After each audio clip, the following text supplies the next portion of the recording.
چند دن پہلے ہی ہمارے جنرل غلام محمد صاحب اور بریگیڈیئر اسلم نیاز صاحب بیٹھے ہوئے تھے تو یہ تقسیم کے وقت کی کہانی سنا رہے تھے. تو تھوڑی دیر کے بعد میں نہیں سن سکا. مجھے لگا جیسے میرا دل پھٹ جائے گا. ایسی انہوں نے کہانیاں سنائیں. یہ دنیا میں واحد ملک ہے جس کے بنیاد میں گارا اور سیمنٹ نہیں ہے بلکہ 6 لاکھ انسانوں کی ہڈیاں ہیں جس پر اس ملک کو بنایا گیا. ہم تو لوکل لوگ ہیں، مہاجر نہیں ہیں، لہذا ہم نے وہ قربانی نہ دیکھی نہ چکھی. میرے والد صاحب کے ایک دوست تھے، وہ مہاجر تھے جالندھر کے. وہ کبھی کبھی ہمارے ڈیرے میں آیا کرتے تھے، بات کرتے تھے. تو ایک دن میں بھی بیٹھا تھا اور وہ یہ بات کر رہے تھے کہ جالندھر سے جب ہم نکلے ہیں پارٹیشن پر تو میرا سارا خاندان کٹ گیا، اکیلی جان لے کر نکلا. اور چھوٹی سی عمر بھی زیادہ نہیں تھی. تو دن میں چھپتا تھا کماد کے کھیت میں. اگست میں کماد اچھا خاصا بڑا ہو جاتا، اور رات کو پھر میں سفر کرتا تھا اور مجھے کچھ پتہ نہیں میں کہاں جا رہا ہوں، میری کیا منزل ہے. مجھے صرف ایک فکر تھا کہ میں سکھوں کی تلوار سے بچ جاؤں. لہذا چلتے چلتے چلتے دریائے ستلج پہ پہنچ گیا. دریائے ستلج اس وقت میں جیتا جاگتا دریا تھا. اب تو وہ سو گیا بیچارہ کب کا. ہم تو اس کی ریت ہی دیکھ پائے، اس کی طغیانیاں تو کبھی دیکھی کوئی نہ. یہ بہت بڑا دریا تھا. تو کہنے کہ میں ستلج پر پہنچا تو آگے پانی کی موت تھی، پیچھے تلوار کی موت تھی. میں نے کہا سکھوں کے ہاتھوں مرنے سے بہتر ہے میں پانی کی نظر ہو جاؤں. تیرنا آتا نہیں تھا.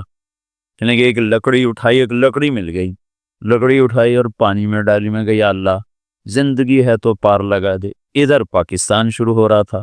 تو کہنے کہ جب میں تھوڑا سا اندر گیا تو میں کیا دیکھتا ہوں، سارا دریا لاشوں سے بھرا ہوا بہ رہا تھا. لاش کے ساتھ لاش ایسی ملی ہوئی تھی. معصوم بچے، حسین نوجوان، خوبصورت بیٹیاں، بوڑھی مائیں، بوڑھے باپ ایسے جا رہے تھے. اگرچہ وہ منزل کو پہنچ چکے تھے کہ انہوں نے اللہ کے نام پہ قربانی دی، لیکن ہماری نظر میں وہ ایسی منزل کے راہی تھے جس کا آگے پتہ ہی کوئی نہیں ہے. ستلج کی لہریں ان کا کفن بن رہی تھی اور ستلج کی تہ ان کی قبر بن رہی تھی. یہی کچھ راوی میں ہو رہا تھا، یہی کچھ چناب میں ہو رہا تھا. یہ 3 دریا ہندوستان سے آتے تھے، ان تینوں میں یہ بہہ رہی تھی. اپنی تاریخ پڑھتے رہنا چاہیے، اس سے پتہ چلتا ہے ہماری ابتدا کیا ہے اور ہم نے جانا کہاں ہے. بدقسمتی ایسی ہوئی میرے عزیزوں کہ اس ملک کو نا اتنی اللہ نے دولت سے نوازا ہے کہ آپ اور ہم اندازہ ہی نہیں کر سکتے. میں مکہ میں تھا، مجھے جیولوجسٹ ملا. وہ کہنے لگا میں اپنے علم کی بنیاد پر کہتا ہوں کہ پاکستان جیسی زمین پوری دنیا میں کسی کے پاس کوئی. اس کو صرف ایک کینسر لگا، وہ بددیانتی کا، خیانت کا، چور بازاری کا اس کو کینسر لگا. اگر یہ اس ملک میں نہ ہوتا تو یہ دنیا میں جنت کا ٹکڑا ہوتا. اور اس ملک کو میرے عزیزوں جو لوٹا ہے نا، وہ انپڑھوں نے نہیں لوٹا، ذمہ داروں نے، تاجروں نے نہیں لوٹا، بڑے ہائی کلاس پڑھے لکھے لوگوں نے اس کو لوٹا ہے. چونکہ وہ نے ڈگریاں تو حاصل کی پر انسانیت نہ سیکھ پائے. تو اتنی بڑی قربانیاں ہوئیں اور ہم تو میرے عزیزوں کانٹے ہی چننے والے رہ گئے. بہار دیکھی نہیں اس ملک نے. چند مخلص لوگ نہ ہوتے تو اب تک یہ ملک بک چکا ہوتا یا ہندوستان کے قبضے میں جا چکا ہوتا. کہیں کہیں چراغ اب بھی جل رہے ہیں جن کی وجہ سے تھوڑی تھوڑی روشنی ہے، اور یہ قافلہ دھیمے دھیمے دھیرے دھیرے وہ رواں دواں ہے. اگر وہ بھی نہ ہوتے تو اس ملک کو تباہ ہونے میں کوئی کسر باقی نہ چھوڑی تھی بددیانت ٹولے نے اور ہائے ہائے ضمیر فروش ٹولے نے. اور بدقسمتی یہ ہے کہ وہ سارا انہی اسکولوں کالجوں سے نکلا ہوا ہے، وہ دیہاتوں سے نہیں. بھائیو، اس ملک کی عزت ہماری عزت ہے، اس ملک کی عظمت ہماری عظمت ہے. آپ دیکھتے نہیں دنیا کی واحد پاک اسلامی سلطنت ہے جس کو اللہ تعالیٰ نے نیوکلیئر پاور بنا دیا. یہ کتنا عظیم شان کام اللہ تعالیٰ نے کروایا ہے. اللہ نے اتنا ٹیلنٹ رکھا ہے ہماری نسل میں اور ہمارے نوجوانوں میں.